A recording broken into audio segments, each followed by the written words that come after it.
જંબુસર ભૂગર્ભ ગટરનો પ્રોજેક્ટ ઝડપથી શરૂ કરવા જંબુસર નગરપાલિકા વિરોધ પક્ષ નેતાએ મુખ્યમંત્રીને લેખિત રજૂઆત કરી। જંબુસર નગરમાં ઠેર ઠેર ગટરના ગંદા પાણી રોડ પર ઉભરાતા હોય છે। ગટર ઉભરાવા અંગે પાલિકામાં સતત લેખિત મૌખિક રજૂઆતો કરવામાં આવી છે, તેમ છતાંય પરિણામ શૂન્ય છે, જેથી ના છૂટકે જંબુસર નગરપાલિકા વિરોધ પક્ષ નેતા શાકિર હુસૈનજી મલિકે મુખ્યમંત્રીને આજરોજ લેખિત રજૂઆત કરી આજે સવારે 11 કલાકે જણાવ્યું હતું।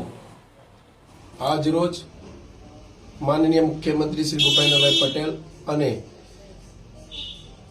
પ્રાદેશિક કમિશનરશ્રીઓને અમે લેખિતમાં રજૂઆત કરેલી છે કે જંબુસર શહેરની ભૂગર્ભ ગટર યોજના જેઓ 1986થી અમલમાં હતી, આજે 40 વર્ષ જૂની લાઈનો અને જંબુસર શહેરમાં ગટરની ગંભીર સમસ્યા છે।